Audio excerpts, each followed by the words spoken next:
Hi everybody, welcome back to O-Tōkushō. We're talking about war arcs today. For anyone who isn't familiar, in anime and manga, of course, there are oftentimes, especially in shonen, but not exclusively, wars that happen between different parties and factions within the series. And these wars can have various effects towards the narrative, but I guess in a colloquial sense, we term them as arcs that are defined by this war. So a war arc shows up in a bunch of different stories and usually includes a bunch of characters and can be defined kind of differently depending on your approach. I have a different definition to what a war arc is than Alex, but we can come to a conclusion at the end as to what we think that is. So Right. how would you define it first then, Alex? War arcs, usually, we've been over this off camera, but war is defined as a conflict between two parties, which is not at all conclusive to what we want for like an actual definition. It's so which is damn infuriating. So I think what I look for in a war arc is a collection of antagonists and protagonists, not necessarily just from the main cast. For instance, like the Pain arc in Naruto, that's just like the main characters against one bad guy. I feel like maybe if there's some side characters included on both sides, that you could constitute that as a war arc, but I think otherwise it's just a battle between two factions. This is less key, but I think multiple battlefields or areas where the battles are happening is a good way of like sectioning off different parts for different things to happen. It feels more like it's on a grander scale than just... Yeah, it's like visual shorthand, right? For like it being a war versus just a fight. Exactly. And I believe that there always needs to be like a sense of like finality with a war arc. War arc is kind of where things kind of conclude. Climax to a story is when a war arc really happens. War arcs are kind of like ubiquitous in stuff, almost as much as like tournament arcs are. And I think they're a really good way of getting all of your characters into one spot, so you don't have to like make up reasons why this character and this character are together. That's sort of a very short version of how I see war arcs. What about you, Jack? My definition of a war arc is a bit more medical. So I'm just going to say that a war arc is a large-scale conflict that has high stakes, that functions as the climax of a narrative, that involves characters that we care about fighting for something. That's it. That's the full thing. I know that it's a little open-ended at the end there, but that's just to include all the things that I would consider a war arc. I don't actually think war arcs need to include a large number of people, primarily because not every series does have a large number of people. As long as the fight involves a majority of the cast that we care about fighting against their antagonists, I think that still counts, especially if the stakes are higher than something like a tournament arc, for example. So jumping off of what Alex said earlier, I think that there's like a funny Venn diagram, like intersection between war arcs and tournament arcs, where they're both large groups of organized people fighting against each other for a set goal in competition. However, the main difference is the fact that in a tournament arc, people don't usually die, and the stakes aren't like the end of the world. It's like, oh no, we don't get the prize money. Or like, I guess I can't go to this special school because I scored too low in the tournament or something. Usually also there's like rules involved in tournaments arcs. versus wars. Unless the war is really weird, because some wars actually do have rules, but that's mostly because the series is weird. Yeah, that's not really, that's a product of the series, not of the genre. Yeah, of the genre, or of, in this case, I guess, this type of event that happens within it. Yeah. So, what do you think the most important parts of our definitions are to like kind of make a chimera of the two? Because there was definitely overlap between our two definitions. Right. I think it like the finality of it. Yeah, so high stakes, like actual like high stakes end like of this narrative thing. Yeah. This conflict needs to like happen, and then that's kind of like the payoff like right after that. I think also a large number of people is relatively important. I think large scale is good. Now, large scale, I think, in respective to the story. So, like, Naruto, for example, their war arc had way more people involved in it than something, for example, like the war arc in like One Punch Man or something. But also, like, it differentiates itself, like, for instance, the Sasuke retrieval arc. That has a bunch of characters that we know and are familiar with, working towards a goal that we want them to achieve, and then they're also fighting against a set amount of protagonists. But I think the scale is kind of what tips it to be a full-on war. Yeah, as opposed to like a mission. Although the scale, right, I will still mention this, is relative to the series. Like, if Naruto, the series, had a cast of 100 people tops, the retrieval mission would still not be a war, because it's only 16 people or something. For the war, if the cast was 100, I'd expect the war to have at least 80 plus people involved. Like, it has to be a vast majority of the cast involved for it to be a full-on war. I also think that... Oh my god, I just had a thought. I think it's about important characters, too, that makes the difference. Because Alabasta, sure, there are Baroque works and, like, the fucking rebels... And there's an actual war. Like, there's straight-up armies fighting each other. However... But only, like, 10 or 15 characters we care about are actually fighing. And and of those characters, there's only like 3 others that even have names that we don't still care about, even though we know their names. So like, yeah, that's another good distinction, Alex. The fact that we actually do legit need to care about the people involved. It's like high numbers isn't enough. We need to know and actually give a shit about the people involved. Exactly. I think in that case, a war, quote unquote, is more of the the backdrop. As opposed to the definitional thing. Yeah, it's not as contingent on the definition of what a true war is. More so, that's kind of just the setting of what's happening while it's, doing the important stuff, the narrative heavy lifting. So a war arc, as we're defining it together then, is a large-scale battle with a majority of the cast with high stakes that functions as a narrative climax. And it also has to include characters we care about, of course. Okay, that makes sense. All right, So with that out of the way, as a definition, why do we have them? What's the point? So I've been thinking about this a lot. This is the reason why I wanted to do this video, is because I was like, why are war arcs like so prevalent? Like a tournament arc makes sense, right? It's a way of advancing our characters up while also like having singular battles that we can highlight each character's growth individually. But I think with a tournament arc, it's more... We get to have a lot of things happening all at once. I think this is no offense to any Shonen Jump writers, any mangakas out there. I'm so ready.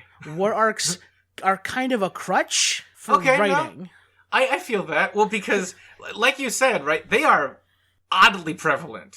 Yeah. Like, even in settings that realistically shouldn't have wars, it still happens. Yeah, exactly.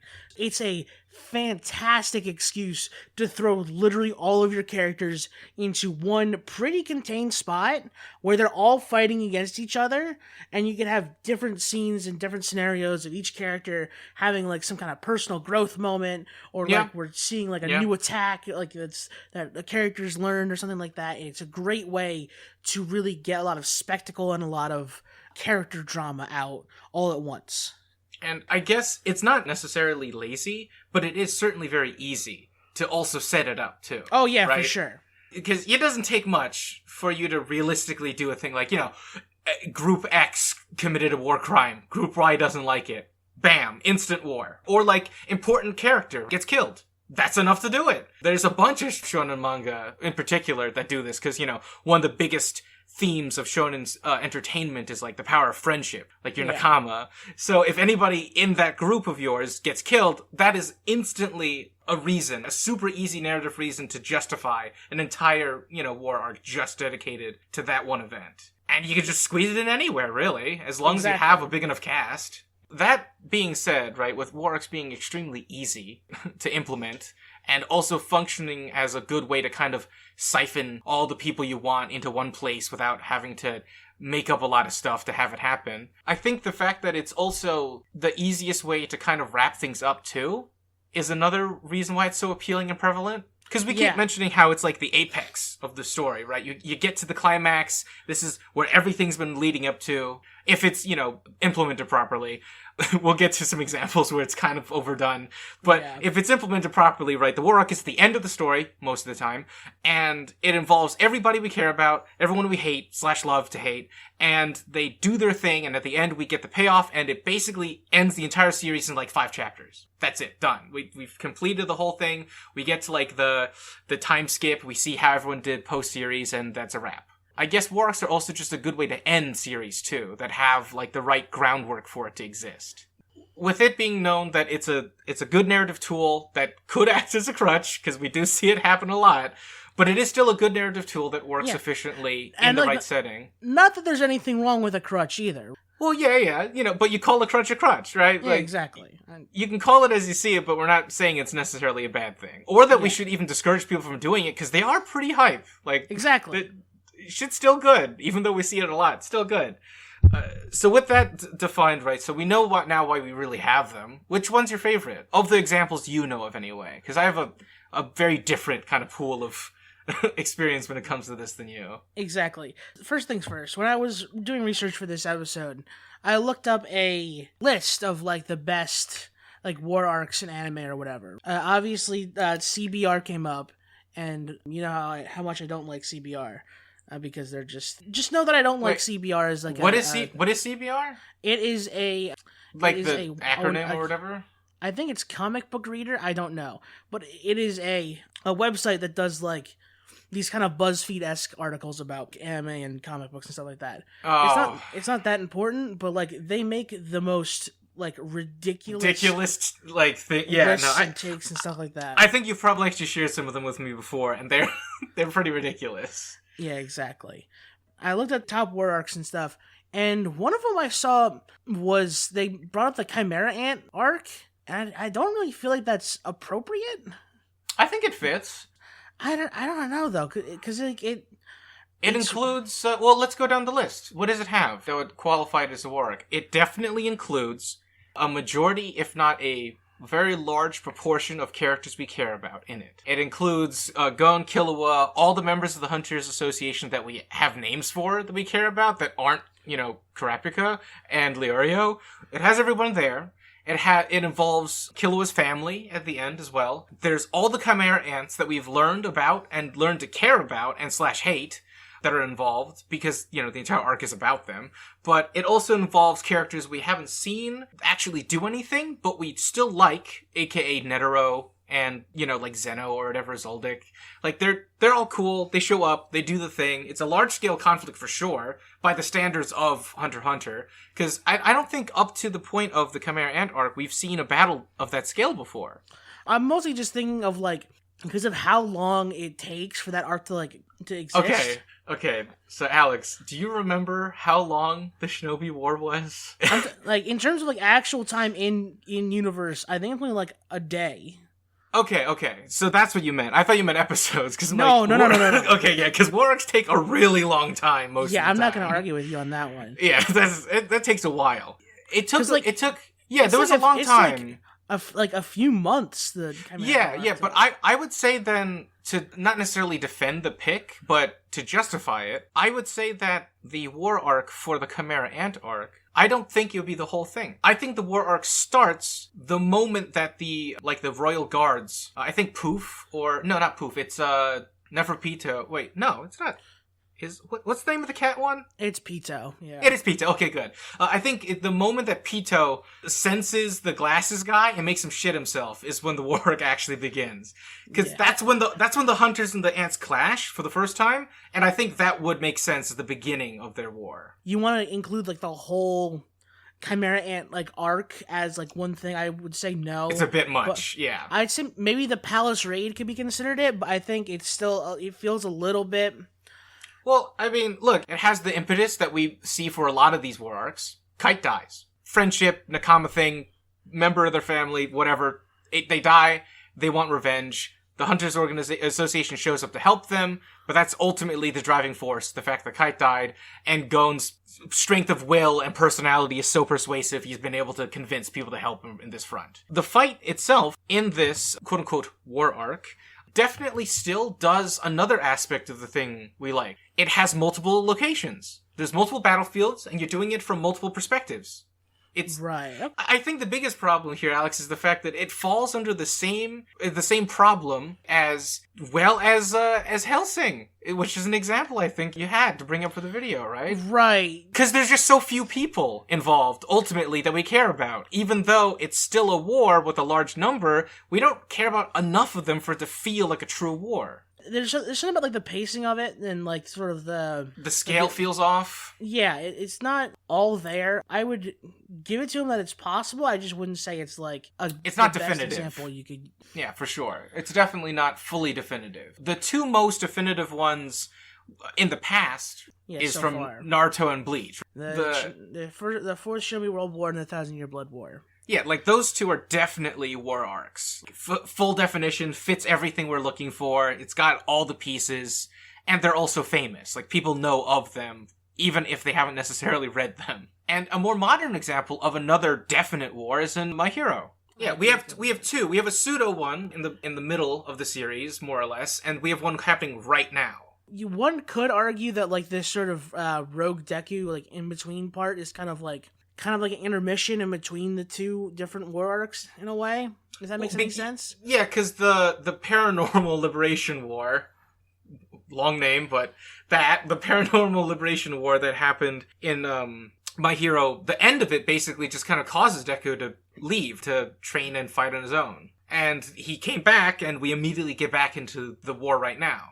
I would definitely give it to somebody at the end of the series, once My Hero's over, if they lumped it into one big thing. Basically just the League of Villains versus Hero Society. Yeah, I mean, if anything, Paranormal Liberation War is kind of like a origin story for the army of the bad guys that we're seeing. Except, it's funny, because, like, all the... actual, like, Liberation War people are dead. Yeah, or or losing. Yeah. They'll get arrested. Yes. Which is pretty funny. Except for, I don't know, there's like a few that were fucking left, but who really cares? So for the war arcs that we have, the ones that you really like are all the more recent or modern ones. I do really like this My Hero one a lot. It is very cool. I think, if you're just talking about the manga version of the Shinobi War, then that's good. Oh, the anime version is 65% filler. It's just a travesty. It is ridiculous. This is off topic, but I need to, like, talk about this. Hinata's, like, one fucking, like, identifiable technique in the whole series is from filler. Her twin line barrage or whatever? No, her fucking, like, her palm rotation technique. Oh, the other one. Yeah. That she even started training it in a filler episode, and she's been using it ever since, but in filler material. Every single video game of, like, Naruto since that uses it, though. Yeah. That's so funny. That's actually... Oh, wow. That's actually hilarious. Only real technique she's ever had was filler. I mean, I guess if you were a One Piece fan, you'd only really know about Foxy as much as you do because of all the filler he's in. Yeah, honestly. He's actually in more filler than he's in canonical material. It's great. But yeah, so back to the war arc thing then. My favorite war arc that I've experienced in my years of reading manga and experiencing anime belongs to two different series. One of them being the war that happens at the end of Full Metal Alchemist, which also feels a little bit weird. Yeah. Because the cast of FMA is also really small. If you think about it, for, like, the military and, like, the good guys, our boys in blue, there's 10 of them? Really? Towards the end that actually matter? Like, we get, snippets of other characters that show up, but, like, it's mostly just Ed, Al, Mustang, Scar, and Lee, and the rest of, the Far East people. That's mostly the good guys, and then you have, the remaining sins that are still alive. So, yeah. It's interesting, but it definitely is a war, because there's other soldiers involved, and it's a full-scale fight, and they're fighting God, more or less. They're fighting the homunculus, but they're basically our God in that scenario. And it's, yeah, and it's like the culmination of everything, it's the climax of the story. That particular, quote-unquote, war arc, it did everything that I wanted from a war arc. So it wrapped up all the loose ends and even answered some things that we didn't get before.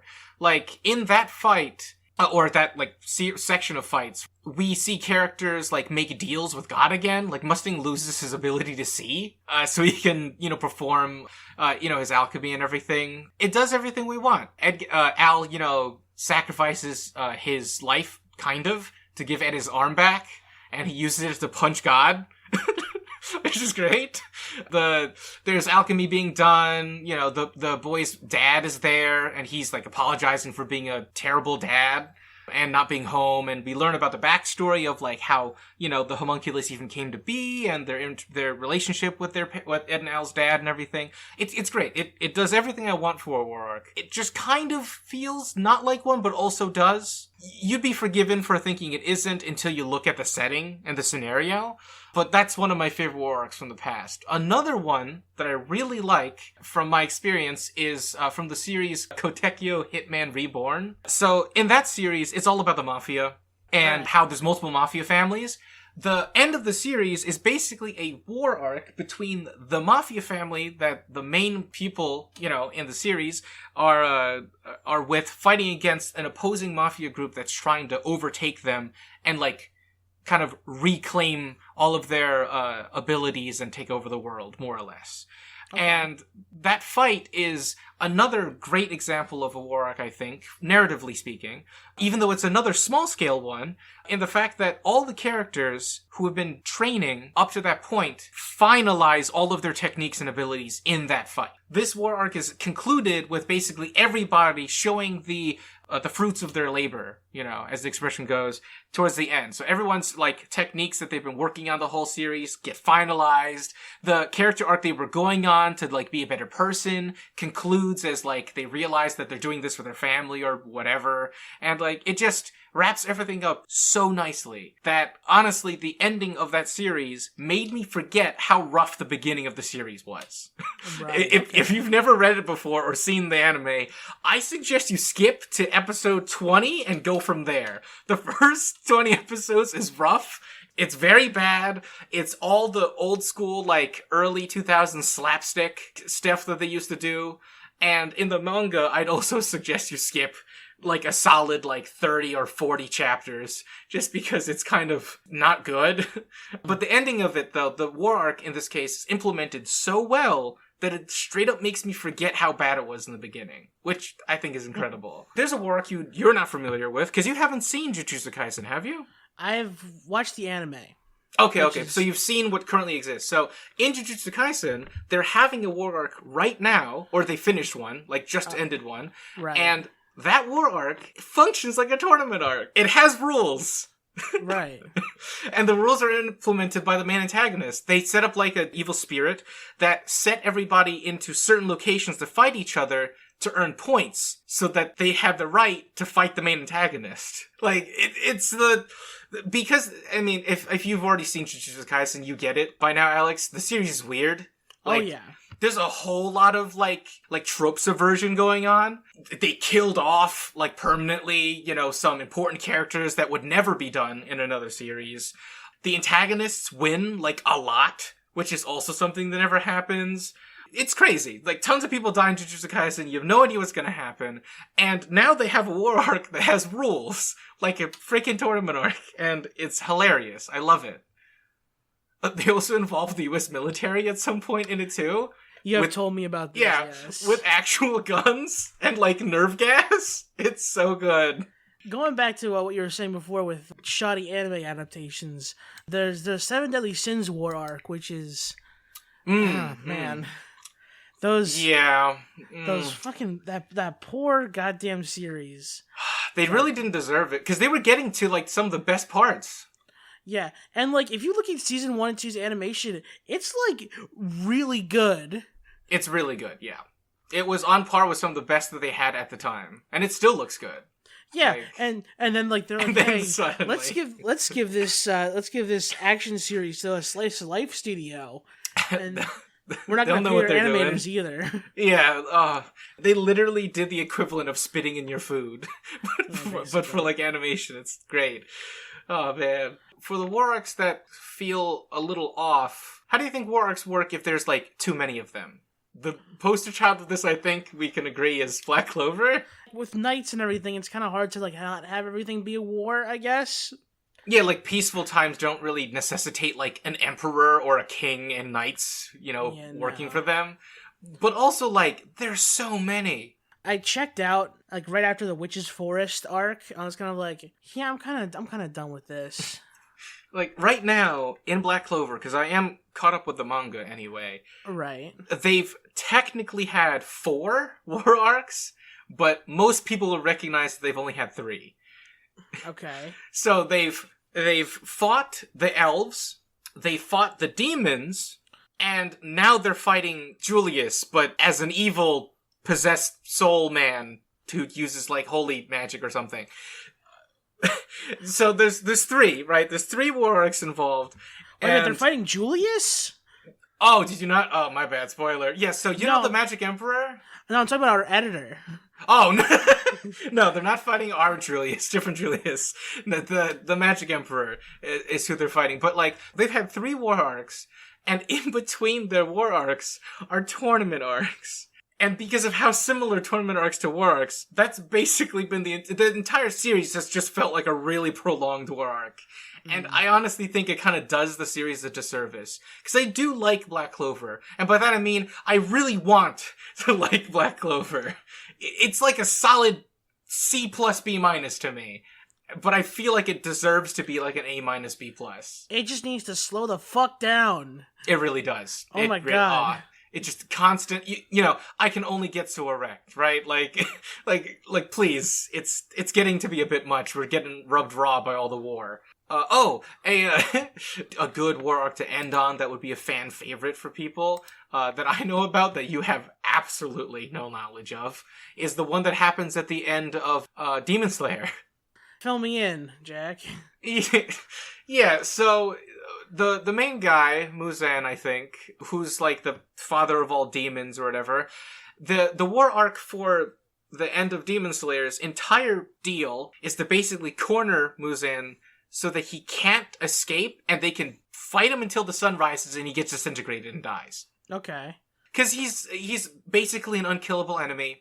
So the only thing they can do is kind of stall him until he's able to die. And this war arc for them at the end is between their entire organization, so all of their people, including the scrubs, who never have names, but they're all in the background, and they all got the black uniforms. They all somehow also have fully fledged katanas that are Demon Slayer things, but we've never seen any of them kill a demon. I mean, you gotta have some scrubs in a war arc. I guess. It's just that in the beginning of the series, it's implied pretty hard that the process to even become a Demon Slayer is so intensive that, like, they're all borderline superhuman. But regardless, they have the scrubs, they have all the main characters, and the entire time, while this is going down, when they're fighting all the demons and stuff and storming, like, the base of Muzan and everything, we're also learning about Muzan and the backstory for the breath technique used by the main character.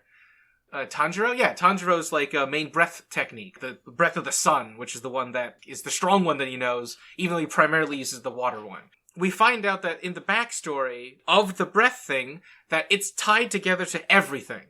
So, the main antagonist of the series was the first demon, and the only person he's ever been injured by and afraid of was the original creator and user of the sun breath. And the breath of the sun, it turns out, also is actually the originator of all of the other breath forms, too.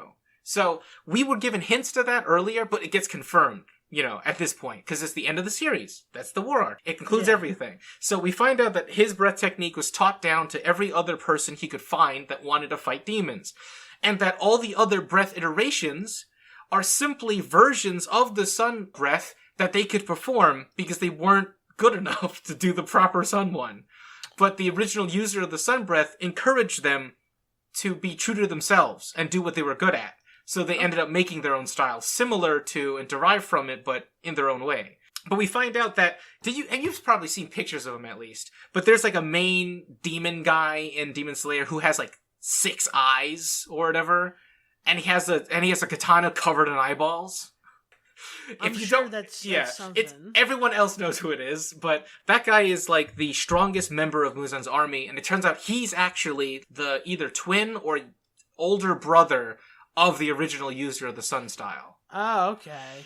And he became a demon because he couldn't outpace his brother. So his brother started off really young as a sick boy or whatever, but unlocked the abilities to use breath techniques when his family's attacked by demons and shit. And his brother developed the Sun style, but this guy, the six-eyed dude, he developed the Moon style. Poetic and all that. And he learns throughout the fight against Tanjiro and his Sun style and everything to kind of appreciate his brother and what he's done. And he, forgives him and goes through a full freaking character arc in the course of the fight with them. Classic stuff, like Toby. The very end of the war arc concludes with everybody basically sacking themselves, or, because they do die, they either sack themselves or they manage to, push themselves beyond their limits and are able to basically scrape together to just hold Muzan in place to watch him get disintegrated by the sun. That's the entire thing. Kind of cool. It is. It's very sick. It's very sick. The main problem for it, I think, for you is the fact that it doesn't really look great the whole time. Yeah, that would kind of do it, I guess. The art style is very much an acquired taste. Forget the stands who are going to say, oh, it was the best one, or whatever. No, it looks kind of rough sometimes. But I'm sure that if you ever gave it a chance to see everything come together, it'd be much better for you. The series as a whole, I think, is made better for its conclusion. Similar to how I talked about Hitman Reborn being in a situation where it concludes so well that the whole series gets better retroactively. I'd be willing to, give it a try, but we're going to have to get some serious goals going on that. You're going to need some incentive. You can't see or hear it, but I'm rubbing my two fingers together. If we ever get a Patreon, that'll be a goal we have for a monthly thing or something. I don't know. Just force Alex to read Demon Slayer. And I'll do it too, but I mean, I'm only then. Only then. That's true. So, what do you guys think? What's your favorite war arc? Let us know. In that list, by the way, I did see a few Gundam recommendations. There are quite a few wars in Gundam, and also the setting for it is literally just constant warfare. Yeah, so that's what the suits are made for. A mobile suit is literally just a weapon of mass destruction. Yeah, let us know what your favorite war arcs are. I don't know if you guys take issue with our definition of a war arc is, and by all means give us what you think it means. Yeah, I mean, hey, if it's good enough, we'll bow to yours and side on it if it makes more sense. Yeah, we're reasonable gentlemen, I would say. But do your duty, do the like and subscribe and whatever for the videos. Leave a comment, do whatever you'd like. You can find us also on Spotify if you want. We should be getting the stuff back up on there soon. Then that's all I have to say about that. Yeah, that's everything. All right. Catch you later. Bye.